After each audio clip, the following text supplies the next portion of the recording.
Fala, minha gente, tudo certo? Vamos nessa então falar sobre Internacional? Nesse vídeo, em nome da Zapay. Você não sabe o que é Zapay? Olha só, Z-A-P-A-Y, Zapay, um aplicativo para tu ter agora no teu celular e pela placa do teu carro, moto, ônibus ou caminhão, consultar todos os débitos do teu veículo. Se tu consultou e tem IPVA, licenciamento ou multa para pagar, eles parcelam em 12 vezes no cartão de crédito para ti. Usando o meu código JBFilho20, tu tem 20% de desconto na hora do pagamento pela Zapay. Então baixa ou na descrição no primeiro comentário e roda tranquilo para tu não te incomodar.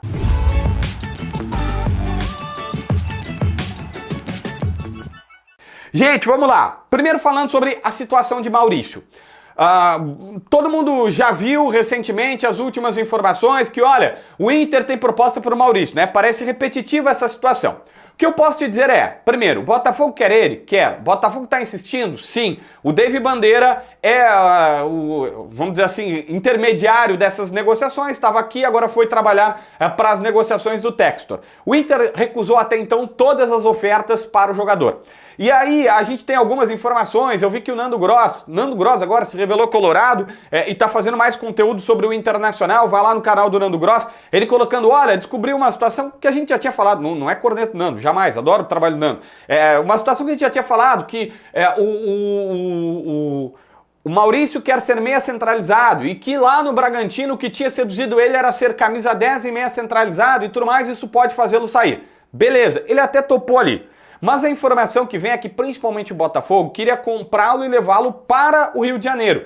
E depois ele poderia jogar no Lyon. Só que o cara não quer isso. Ele quer ir para a Europa. Maurício quer ir para a Europa. Se fosse o seguinte, olha, o Textor liga, diz assim, cara, vai pro Lyon. Depois, se tu jogar muito tempo lá ou não deu certo na Europa e tal e quiser voltar para o Botafogo, nós temos aqui como te recolocar no futebol brasileiro. Mas o Maurício quer o caminho inverso. Ele quer fazer a outra situação ao outro lado.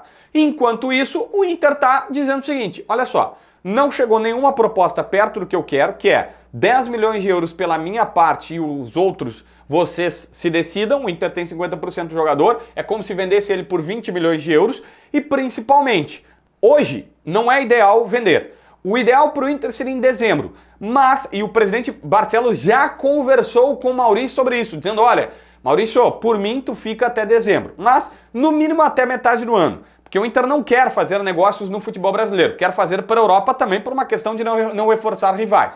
Então tudo isso está indicando uma permanência do Maurício no estádio Beira-Rio. Mas aí tu vai me perguntar, JB, tem proposta? A toda hora, proposta. Porque daí o Inter vai dizer, mas não chegou o papel timbrado. Cara, não precisa. Imagina o seguinte, tu chega, proposta, para mim, e eu sempre falo isso, é propor algo a alguém, desde que seja algo sério. Se vem um empresário aqui, um Juliano Bertolucci, sei lá, sabe, coloca aí Jorge Machado, André Cury, Gilmar Veloz, Vinícius Prates, esses caras que a gente acompanha aí todo dia, Michael Portela, se o cara chega e diz assim, olha só, eu tô aqui com uma proposta de tal clube, a gente tem aqui isso aqui, mesmo que não tenha um papel timbrado, é uma proposta, né? Vamos combinar, não vamos aqui nos fazer de maluco, porque é assim que funciona. Então o Inter já teve várias dessas, mas está recusando todas porque não são interessantes e não há necessariamente um desespero para fazer a liberação.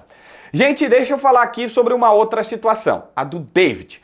Recentemente surgiu pelo Vene Casagrande uma informação de que o David tinha uma proposta da Major League Soccer dos Estados Unidos de 3 milhões de dólares e o Inter aceitava fazer o negócio, 15 milhões de reais, ora pois, mas o Vasco da Gama não. Pois é, a informação é a seguinte, o Inter não confirma que chegou proposta, diz que teve uma sondagem. É a mesma coisa, né? Mas tudo bem, a mesma coisa nesse caso, uma sondagem mais forte. É exatamente o exemplo que eu citei para vocês ali, que foi o que aconteceu. Beleza. Há uma informação que eu, sendo muito sincero, ainda não confirmei 100%, mas que é a seguinte. Como teve algo concreto e o Vasco da Gama não quis fazer a situação, não quis fazer a liberação, em vários contratos, nesse também teria, mas eu vou colocar teria, eu detesto essa expressão, mas infelizmente tem que colocar esse asterisco, em vários contratos há uma situação seguinte, olha, se eu receber uma proposta de venda para o jogador, enquanto ele estiver jogando para ti, no caso Vasco, se tu não quiser liberar, tu tem que pagar o valor. E que agora o Vasco vai ter que pagar esses 3 milhões de dólares, 15 milhões de reais, para a conta do Internacional, para os cofres do Internacional. Então essa é a boa notícia. Antes eu tinha até falado aqui, olha só, tem uma cláusula de compra no final do ano, que se o jogador jogar 60% dos jogos, o Vasco é obrigado a comprar. Agora, como teve essa proposta, nem isso precisa. O Vasco se coloca na obrigação de comprar o jogador, na obrigação de pagar essa quantia porque ele não quis liberar. Isso é bem normal, isso é bem comum. Tipo, ó, ele tá emprestado. Ou tu cobra a oferta ou tu me libera o jogador. Como o Vasco bancou, como o Vasco segurou e disse assim, não, eu vou ficar com o jogador, é meio que provável, quase certo que a 77 Partners lá, que é meio lenta, meio tartaruga, mas vai ter que bancar, vai ter que botar o dinheiro na mesa pro Internacional pelo David. Eu só coloco esses asteriscos porque tá bem difícil, tá bem chatinho de ter 100% de certeza, mas aí eu conversando com algumas pessoas de um lado e outro, não, parece que tem isso, é mais ou menos isso, vai mais ou menos por essa linha, mas a gente ainda tá vendo o que vai acontecer, se é isso que vai acontecer mesmo e tal. Então assim, esta é a tendência deste negócio. Não vai repor tudo, porque o Inter, por 65% do jogador, somando o que pagou por Fortaleza e por o próprio atleta, que ele tinha um percentual e o Inter pagou, o Inter paga aí, gastou coisa de 21 milhões de reais ao todo, e agora, não sei se fica com todo esse bolo, mas também recebeu uma graninha no empréstimo dele por São Paulo, uma graninha agora do Vasco da Gama, e pode, não vou dizer empatar, mas chegar bem perto disso, sabe? Amortizar o prejuízo gigantescamente com a saída do David, que tá no Vasco da Gama, e a tendência é que permaneça por lá por conta dessa cláusula de compra, beleza? Se inscreve no canal, assina a notificação, deixa teu like, comenta aqui embaixo para ver mais vídeos.